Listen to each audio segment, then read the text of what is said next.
آج کی یہ تصوف سیمینار کی نشست حضرت قطبۃ الاولیاء سید شاہ سوار شمس روز قادری نوشاہی رحمۃ اللہ تعالی علیہ آپ کے 104 سالہ عرس مقدس کے موقع پر انعقاد پذیر ہے، اور یہ سارا فیض حضرت نوشا گنج بخش قادری نوشاہی رحمۃ اللہ تعالی علیہ رنمل شریف کا ہے، جو صوفیاء میں بڑا ایک معروف نام ہے، اور نوشاہی سلسلہ طریقت کا آپ کے نام نامی اسم گرامی سے ہی منسوب ہے۔ آپ نے ہزاروں نہیں لاکھوں لوگوں کو اسلام کی دولت سے مالا مال کیا، اور آپ نہایت ہی علمی فکری شخصیت تھے۔ آپ نے کلام بھی اپنے مبارک دور کے اندر لکھا، اور آج کی اس نشست کے پہلے مقرر حضرت صاحبزادہ سید کامران نوشاہی، جو کہ حضرت نوشا گنج بخش رحمۃ اللہ تعالی علیہ کی خانقاہ کے سجادہ نشین ہیں۔ آپ کے والد گرامی پروفیسر ڈاکٹر خضر حیات نوشاہی رحمۃ اللہ تعالی علیہ ہمیشہ ہر سال عرس مقدس کی تقریب میں تشریف لاتے رہے۔ وہ گزشتہ سال اللہ کو پیارے ہو گئے، اللہ پاک ان کے درجات بلند فرمائے۔ ہماری خوش بختی ہے کہ آج کی اس نشست میں صاحبزادہ کامران خضر نوشاہی PhD اسکالر کو تشریف لاتے ہیں، اور کلام نوشا گنج بخش قادری رحمۃ اللہ تعالی علیہ قرآن پاک کے آئینے میں اس عنوان پر گفتگو فرماتے ہیں۔ محترم صاحبزادہ سید کامران خضر نوشاہی۔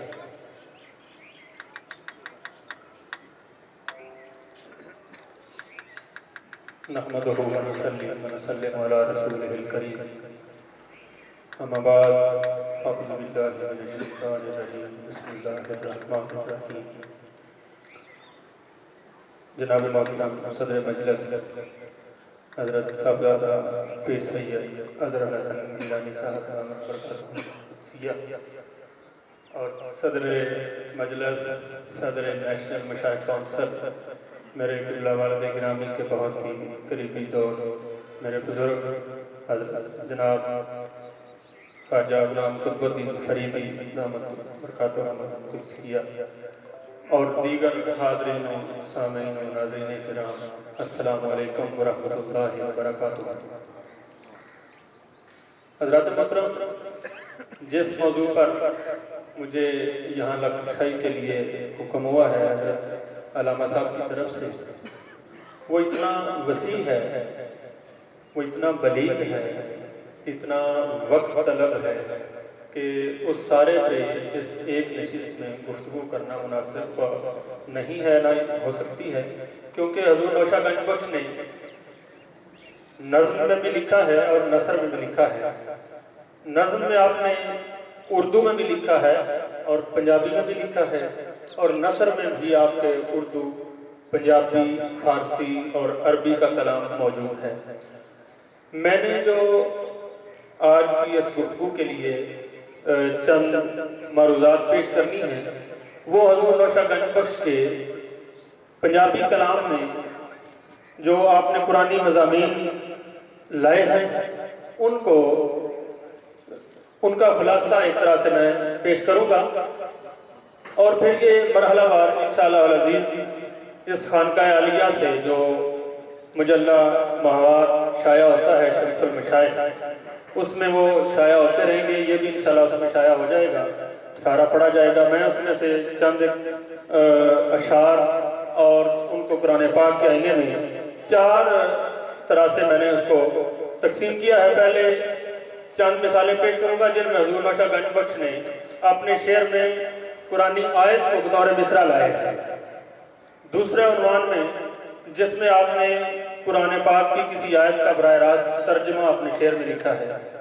تیسرا جس میں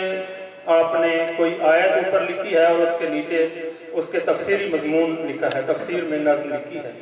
اور چوتھا آپ نے بعض قرآنی مضامین کو اپنے شعر میں بیان فرمایا ہے۔ ان 4 عنوانات کے تحت میں 3 یا 4 مثالیں پیش کر کے تو اس کے بعد اجازت چاہوں گا۔ حضور نوشہ گنج بخش نے اپنے کلام سے اپنے دور میں 2 لاکھ سے زائد غیر مسلموں کو نور توحید سے منور فرمایا، اور اس بات کی گواہی غیر مسلم مستشرقین نے، محققین نے اپنی کتابوں میں، اپنی تصنیفات میں کیا ہے۔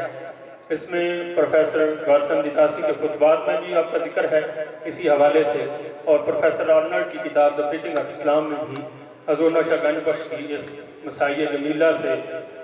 لوگوں کے مسلمان ہونے کا، 2 لاکھ سے زائد لوگوں کے دائرہ اسلام میں داخل ہونے کا ذکر کیا ہے۔ تو حضور نوشہ گنج بخش نے جو کلام فرمایا پنجابی میں، یہ اسی کی تاثیر ہے کہ اتنے لوگ حلقہ بگوش اسلام ہوئے، اور یہ سلسلہ فیض آج تک جاری و ساری ہے۔ اب میں آپ کے سامنے پیش کروں گا کہ براہ راست جو قرآنی آیات اپنے کلام میں لائے ہیں، وہ آپ فرماتے ہیں، پہلے نعت کا شعر ہے، فرماتے ہیں: حضرت رحمت للعالمین، حضرت شفیع المذنبین، حضرت سید المرسلین، حضرت خاتم النبیین۔ یعنی اس میں اپنا عقیدہ بھی بیان فرمایا ہے ختم نبوت کے حوالے سے،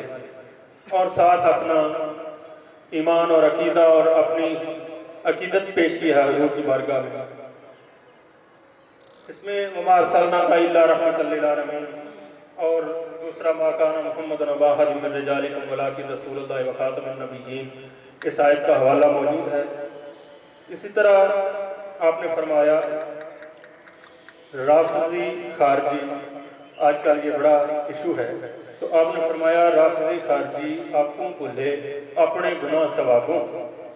لا تازر و وزر اخرى، سمجھن نہیں کتاب، یعنی اپنے اعمال سے بات گزرنا ہے، بخشش ہونی ہے، نہ کہ کسی کے ایمان پہ بات کرنے سے۔ پھر فرمایا چونکہ وہ دور دین الہی کا تھا، شاہ جہان کا دور تھا، دین الہی کا بڑا زور تھا، جب حضرت مجدد الافسانی رحمۃ اللہ علیہ کھڑے ہوئے تو آپ کے ساتھ ہی اسی دور میں حضور نوشہ گنج بخش کی تھے، انہوں نے اپنے کلام میں اس دین الہی کے خلاف بہت لکھا ہے، اور پریکٹیکل بھی، عملی طور پہ بھی آپ نے پورا جہاد کیا۔ اس میں آپ فرماتے ہیں فضل اللہ المجاہدین علی القائدین، آیا وچ قرآن سچی آرہ دی ریس کے نوشہ کرے بیان۔ جو ماننے والے ہیں، جو سچے ہیں حضور کی محبت میں، جن کا ایمان کامل ہے، وہ پھر دین الہی کے قائل نہیں ہو سکتے، وہ 2 قومی نظریے کے پابند ہیں، وہ مومن ہیں، وہ ہندو کے ساتھ کبھی بھی ایک نہیں ہو سکتے۔ فرماتے ہیں جس وچ کڑی نہ صدق دی، جس وچ کڑی نہ صدق ہے سو کافر دا یار، مومن ہو کافرہ ملے تیس تھوں نبی بیزار، ملے نہ ہی کافرہ ملے نہ تروار، فَقْتُلُوهُمْ حَيْثُ وَجَدْتُهُمْ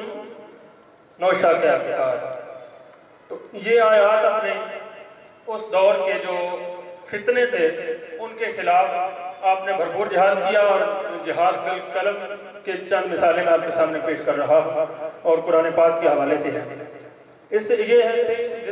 مثال کے طور پہ میں نے 4 بیان کی ہیں، کلام آپ کا بھرا پڑا ہے، اس حوالے سے انشاءاللہ میں شمس المشائخ کے لیے لکھ کے تو پیش کرتا رہوں گا حضرت علامہ صاحب کو، اور وہ اس میں شائع کرتے رہیں گے۔ قرآنی آیات کے تراجم کے حوالے سے آپ فرماتے ہیں، ایک مصرع ہے، فرماتے ہیں روز قیامت منے اس نال یقین دے۔ آپ کے جو مخاطبین اول تھے جن کو آپ تبلیغ فرما رہے تھے وہ تھے پنجابی لوگ سارے، تو آپ نے ان کی زبان میں انہی کے لہجے میں کلام لکھا، اور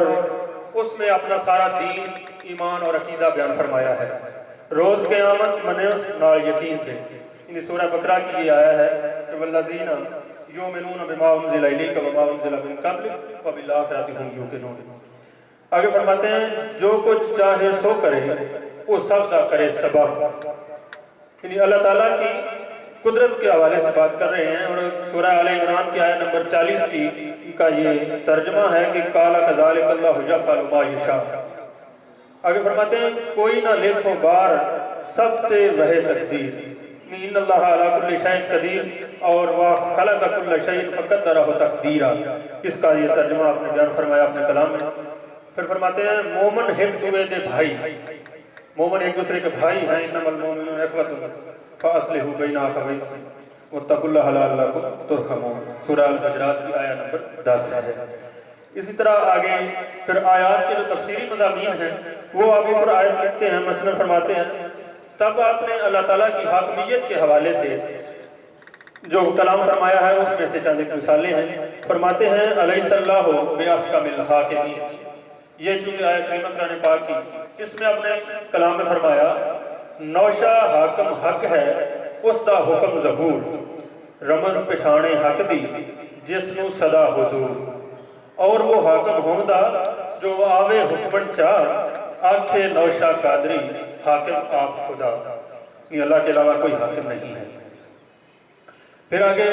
سورہ انبیاء کی آیت نمبر 69، سورہ ہود کی آیت نمبر 44 اور سورہ صاد کی آیت نمبر 36 اور سورہ یاسین کی 48 نمبر آیت، اس کی تفسیر ان کے ساتھ کے مضمون چونکہ ایک ہیں اس لیے ان کی تفسیر میں آپ فرماتے ہیں زمین اسمان حکم تیرے وچ اگ تے واس آئی، اگ نہ ساڑے پانی نہ ڈوبے جے تو کرے بچا سائی، روگ سوگ تے دکھ دردر تو ہی کریں فنا سائیں، ساپوا ٹھویں شیر بگیاڑوں تیری رکھ سوا سائیں، تو غنی کریم سکھ داتا نوشا تیرا گدا سائیں۔ یہ اللہ سے مخاطب ہو کے فرما رہے ہیں کہ سب کچھ تیرے ہی حکم سے چلتا ہے، اور ان چیزوں سے اگر بندہ بچ سکتا ہے تو وہ تیرے ہی حکم سے بچ سکتا ہے، اور نوشا تیرا ہی گدا ہے۔ آگے آیا کریمہ ہے ان الذین کفروا سواء علیہم انذرتہم ام لم تنذرہم لا یؤمنون، اس کی تفسیر میں فرماتے ہیں اللہ اے فرمایا وچ قرآن دے نوشا منن سے جو اہل ایمان دے، وہی مانتے ہیں اللہ کو جو ایمان کے قابل ہیں، جو اس کے اہل ہیں۔ آگے سورہ النساء کی آیت نمبر 59 ہے، فرماتے ہیں یا ایھا الذین آمنوا اطیعوا اللہ واطیعوا الرسول واولی الامر منکم فإن تنازعتم فی شیء فردوہ الی اللہ والرسول ان کنتم تؤمنون باللہ والیوم الآخر ذالک خیر واحسن تأویلا۔ اس کی تفسیر میں آپ نے بڑی ایک لمبی نظم لکھی ہے، وہ اگر میں ساری یہاں پہ سناؤں گا تو پھر وقت زیادہ ہو جائے گا، اس کا پہلا اور آخری شعر میں آپ کے گوش گزار کرتا ہوں۔ فرماتے ہیں مرشد صاحب امر ہے امر مرشد دا من، آنکھے نوشا قادری دھن مرشد جی دھن۔ آخری شعر میں فرماتے ہیں میر مرشد دی کیمیا پربت کرے روار، برکت شاہ سلیمان دی نوشا بھیا نحال۔ آپ کے مرشد پاک کا نام شاہ سلیمان نوری حضوری قادری ہے، تو آپ نے فرمایا کہ میرے مرشد کی برکت سے میں نحال ہوا ہوں، خوش ہوا ہوں، مجھے ترقی ملی ہے۔ آگے مضامین قرآنی کا شعری بیان کے عنوان کے تحت میں نے 4 مثالیں لکھی ہیں، وہ میں آپ کے گوش گزار کرتا ہوں۔ فرماتے ہیں مرشد فرمایا اللہ ایک پہچان، یعنی اللہ کی وحدانیت احدیت، فرماتے ہیں کہ مجھے مرشد نے کہا ہے، اس کا حکم ہے کہ اللہ کو ایک پہچانا جائے، یعنی قل هو اللہ احد کا یہ اپنا انہوں نے پنجابی میں بیان فرمایا ہے۔ آگے فرماتے ہیں قادر سب نے قدرتی حق بن ہور نہ جان، یعنی اللہ تو علاوہ اللہ کے علاوہ کسی کو قادر نہیں مانتے، کیونکہ ان اللہ علی کل شیء قدیر، سورہ العنکبوت کی 20 نمبر آیت ہے۔ آگے فرماتے ہیں نوشا حاکم حق ہے اس دا حکم ظہور، الیس اللہ بأحکم الحاکمین۔ اچھا جی، آخری میں مثال پیش کر کے اجازت چاہوں گا۔ او نہ حکم ہوندہ جو آوے حکمن چاہ، یعنی اِنَّا أَنزَلْنَا التَّوْرَاةَ فِيهَا هُدًى وَنُورٌ، یہ سورہ مائدہ کی آیت نمبر 44 کا آپ نے شعری بیان فرمایا ہے۔ اس کے علاوہ آپ کے کلام میں جا بجا احادیث اور فقہ کے اقوال بھی بہت سارے ہیں جن پہ کام ہونا باقی ہے انشاءاللہ العزیز۔ چونکہ یہ درگاہ حضرت نوشا گنج بخش کے فیضان سے آباد ہے، حضرت شاہ شمس شاہ سوار شمس غوث قادری نوشائی رحمۃ اللہ علیہ پر جو فیضان ہے وہ مبشر گنج بخش کا یہاں پہ جاری و ساری ہے، تو اس لیے ضروری سمجھا کہ جس سلسلے کا یہاں ظہور ہے، جس کا یہاں فیض ہے، اس کے امام و پیشوا کا تعارف علمی حوالے سے بھی پیش کیا جائے۔ تو اس کی یہ کوشش ہے، یقیناً ولی کی شناست میں تو ایک ادنا سا طالب علم کوشش کریں گے کہ اس کو سمجھیں، پھر اس پہ عمل کر سکیں، تاکہ ہم دونوں جہانوں میں فلاح پا سکیں۔ آپ حضرات کا بہت شکریہ، یہاں پہ آپ نے لفظ شیخ کا موقع دیا، عزت افزائی فرمائی، آپ حضرات کا بہت شکریہ۔ اللہ تعالیٰ اس آستانے کو عبدالآباد تک آباد شاد رکھے۔ وما علینا الا البلاغ المبین۔